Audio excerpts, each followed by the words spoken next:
किसी गांव में एक चरवाहा रहता था। वो लालची स्वभाव का था। हमेशा यही सोचा करता था कि किस प्रकार वो गांव में सबसे अमीर हो जाए।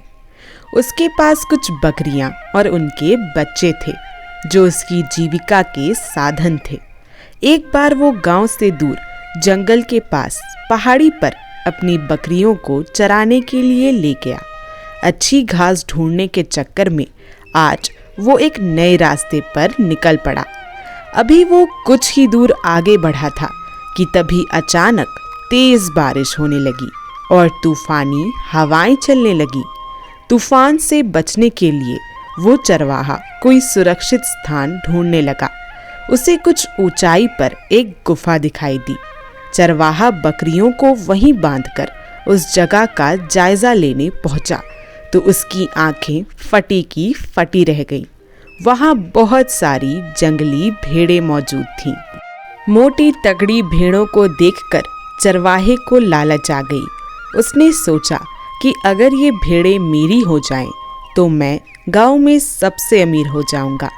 इतनी अच्छी और इतनी ज़्यादा भेड़ें तो आसपास के कई गांवों में भी किसी के पास नहीं होगी। उसने मन ही मन सोचा कि मौका अच्छा है, मैं कुछ ही देर में इन्हें बहला फुसलाकर अपना बना लूँगा, फिर इन्हें साथ लेकर गांव वापस चला जाऊंगा।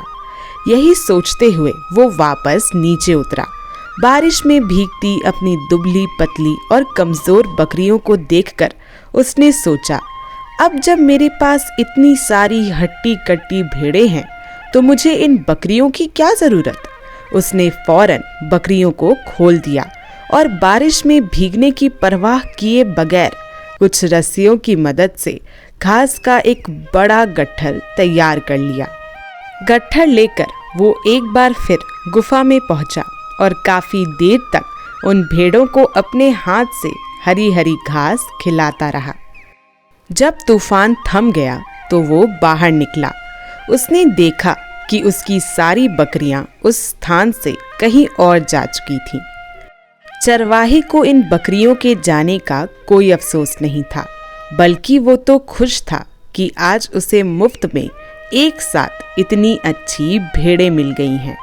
यही सोचते सोचते वो वापस गुफा की ओर मुड़ा, लेकिन ये क्या, बारिश थमते ही भेड़ें वहां से निकलकर दूसरी तरफ जाने लगी।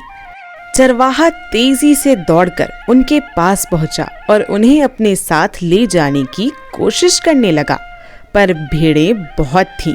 वो अकेला उन्हें नियंत्रित नहीं कर सकता था। कुछ ही देर में सारी भेड़ें उसकी आंखों से ओझल हो गईं। ये सब देखकर चरवाहे को गुस्सा आ गया। उसने चिल्लाकर कहा, तुम्हारे लिए मैंने अपनी बकरियों को बारिश में बाहर छोड़ दिया, इतनी मेहनत से घास काटकर तुम्हें खिलाई और तुम सब मुझे छोड़कर चली गई। सचमुच कितनी स्वार्थी हो तुम सब। चरवाहा बदहवास होकर वहीं बैठ गया। गुस्सा शांत होने पर उसे समझ आया कि दरअसल स्वार्थी वो भेड़ें नहीं बल्कि वो खुद था, जिसने भेड़ों की लालच में आकर अपनी बकरियां भी खो दी। तो दोस्तों, इस कहानी से हमें ये सीख मिलती है कि जो व्यक्ति स्वार्थ और लोभ में फंसकर अपनों का साथ छोड़ देता है, उसका कोई अपना नहीं बनता और अंत में उसे पछताना ही पड़ता है। तो दोस्तों, ये थी एक बहुत प्यारी कहानी। अब मिलते हैं अगली वीडियो में कुछ और ऐसी ही कहानियों के साथ। तब तक के लिए राधे राधे। और ये वीडियो देखने के लिए आप सभी लोगों का बहुत बहुत धन्यवाद।